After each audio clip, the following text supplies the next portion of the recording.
Hey guys, it's Cam from Craftsman Tailored. In this episode of What Is On My Wrist, we are talking about a really cool and interesting watch, as we do always. This is like the 8th time I've done this because the mic batteries have been running out. So now I was an expert in the field of Ike Pods before, but now I am an uber expert. Do I have bags under my eyes? Oh God. Ashley! Will you bring me in some of that Preparation H? I have bags under my eyes. You got it, Bob. Bring in my hemorrhoid cream. You got it. Okay. Hey guys, it's Cam from Craftsman Tailored. In this episode of What Is On My Wrist, we are talking about an Ikepod Hemipode from the year 2001. The Ikepod was designed by Marc Newson, and this watch has become a bit of a modern icon. Very desirable watch, has a cult-like following, but what's interesting about that is it's a modern-ish watch that has firmly placed itself in kind of that cult-like iconic status. And what's cool about that is you don't really see that. Most of the watches that were, or that we discuss, or that can be referred to as icons aren't of the modern era, meaning that most of these watches come from a period in time that is called the golden era of design, which really starts at the end of World War II and kind of ends in the mid to late 1980s. So from like the late 40s into the 1950s, we see like the introduction of the Submariner and the GMT and the Omega Speedmasters and those kinds of watch, which are definitely icons. You know, in the 2000s and into the kind of the current time, you don't really have watches that are being produced that are really icons. At least we don't see them, and or just based on the design and total number of watches being produced and things like that. You know, these watches can't really be referred to as icons necessarily because they're ultimately a variant or a version of something that existed before it. The Ikepod, in the Ikepod brand, this is a Hemipod, but the Ikepod brand of watches was designed by Marc Newson. And as we've been discussing, the Ikepod Hemipod has become a modern icon of horological design, I think due in part to Marc Newson being one of the most influential designers of this generation. Newson has worked across an extensive range of design disciplines, and his clients include some of the most prestigious brands in the entire world, spanning really a diverse subset of mediums of design, whether it be automotive or industrial or watches or fashion, luxury goods sector. If you Google Marc Newson, and we'll provide a link in the below so that you can learn more about Marc and his designs, it's really interesting and it's really fascinating. Almost everything he does and touches is really cool and an icon in itself. So really interesting fellow, and I'm a big fan of his work even outside of Ike Pods and the horological stuff. So the Ikepod Watch Company was founded in 1994 by Oliver Ike and Marc Newson. I think the first watch that they created was like the Ikepod 1, which is kind of this really interesting square looking watch on like a mesh type style bracelet. Then they came out with the Sea Slug, and then ultimately various versions of the Hemipod being both produced in gold and in steel and in other metals as well. So really cool and a diverse range of watches throughout the company's history. I'm pretty sure that the Ikepod Watch Company was kind of a pet project for Newson, and he definitely is a watch guy. He's done some really interesting collaborations with JLC. He did a Marc Newson JLC Atmos clock. He actually has like a really interesting and really cool Newson designed hourglass, which is really interesting and awesome. I think the Houdinki shop had them for a little while, and they're very limited and very cool objects of art, but also horological design. So again, Newson is no stranger to designing timepieces, and I'm pretty sure is a fan of watch stuffs in general. Ikepods are pretty rare, and Ikepods were produced in very minimal quantities, making each example exclusive onto itself. The Ikepod Hemipod, which is a 4 subdial chronograph GMT, really kind of complex and complicated watch is a sphere-ish watch, although the pod element of watches that came from Ikepod, they make like time-only watches and things like that. The Hemipod is a chronograph variant of I guess the pod watches, but they were produced in very minimal quantities. So there's not a lot of them on the open market at any given time, and finding one in good condition and that stuff can kind of be a bit challenging. So they're exclusive onto themselves just because we're talking about a very limited production number.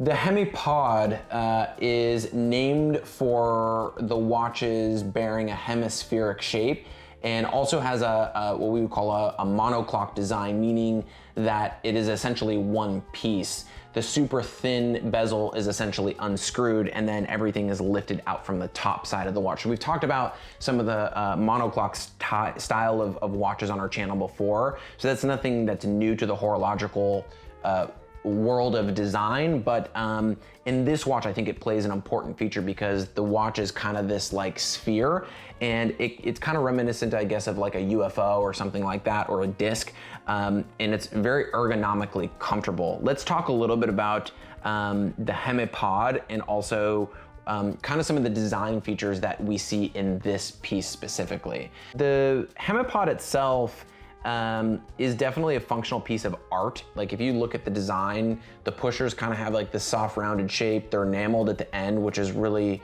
kind of nice and cool. They're always enameled in like this orange color, which also bears the same color as the sweep seconds or chronograph hand, which is kind of like an Ames era orange, I guess you could say.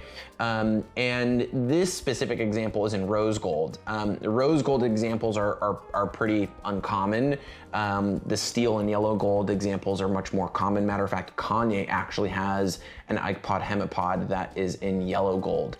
And I actually had the magazine around here, really interesting. And so Kanye is a fan of Newson designs and also actually has one of these guys in his collection in yellow gold. But what's interesting about the gold is definitely a material that is most often associated with luxury, and it's an expensive material, etc. But the way that Newson designed this was he actually brushed the gold, so it kind of gives it more of like a laid back, subdued type of look in terms of design. And you'll see that throughout a lot of the Ikepod designs, where even if an exclusive or luxurious material is used, it's kind of brushed, which is kind of cool. I like that. It's something that you can wear and you're like, hey, I'm rocking this solid chunk of 18 karat yellow gold. But also it's not like in your face, blingy, flashy. It kind of has like a more like utilitarian kind of functional element to it, even though it is an exclusive material. From a horological complication perspective, the Ikepod leverages a Valjoux 7750 movement, but it's not your stereotypical 7750. It's highly, highly modified. So to accommodate Newson's kind of design features, Newson wanted perfect symmetry for the dial, and you actually can see that in the hands and with the subdial. So you have 4 subdials, and what's cool about that is most 7750s have like a date disc. This actually has a date dial in it. So at the 3 o'clock position, instead of having like that little date window, you actually have a date dial, which is a modification that is ultimately operated by pushing this button here, located in kind of the 8 o'clock position of the case, which is very, very cool from a design perspective. You actually have a GMT modification for the 7750 as well. So in this 6 o'clock subdial, you have an independently settable GMT hand, which is really, really cool and also functional. So you can track a different time zone independently of the time zone that you're in. And that's also really, really interesting and cool. Independently settable, so really cool. I always find GMTs that are displaying the time zone that you are in kind of redundant, because unless you're on a submarine or in a cave or in Alaska or whatever, you can just like look outside and you can figure out if it's AM or PM, right? So the fact that this has an independently settable dual time zone while being a chronograph is really, really cool. and I think is also kind of a nod to Newson's wanting to design something that just wasn't an object of design or a piece of art, but also from a horological perspective, really kind of stands on its own, which I think also yields to this being an icon in its own right. So really, really, you know, a cool piece of pop culture, but also from a horological perspective, amazing. So one thing that you'll see is that the watch strap looks like an Apple Watch strap. And the reason why is because Johnny Ive from Apple and Marc Newson are very close and good friends. And the strap was actually taken from a Ike Pod for the Apple Watch. And so we see this kind of ergonomically designed strap that folds in on itself with a kind of this built-in keeper. And then we see like this kind of like button that ultimately goes through the strap. In this case, it's solid 18 karat rose gold, which is cool, but a really comfortable strap. And also it smells really, really good. So it kind of smells like coconut and vanilla. I don't know why premium rubber has this kind of smell, but it's really good. It kind of smells like a pina colada or maybe some bad decisions down in Cabo San Lucas, you know? The hands are kind of reminiscent of like a Journe set of hands, like this kind of like teardrop shape, which are really interesting. The minute and the hour hands are loomed, and I would say it's probably some kind of like Luminova mixture. The dial isn't signed tritium or anything like that, and it's from 2001, so kind of beyond the tritium years, but very, very cool watch. This specific example is also really a unique find because the condition of the watch is unpolished, pretty much unworn. The rubber strap is in really good condition, still smells good. The other thing that's really cool is that this watch actually retains its original box. So a really interesting Ikepod box. You could probably play Frisbee with it on the weekends if you wanted to. It's kind of, doesn't smell as good as a strap, doesn't actually smell like anything. And then it also retains the original packaging that the watch was shipped in, which also has watch 84 and the COSC number on the bottom. And these were also COSC rated watches. So what's really, really rad is that we actually have the COSC cert. So the watch, the testing was completed November 29th of 2001, and we actually have the original COSC cert with the movement number and the COSC chronometer rating. So we actually have that on the packaging here, on the COSC cert here, and then we also have the original operating instructions and guarantee, which is really cool. So this is a complete set.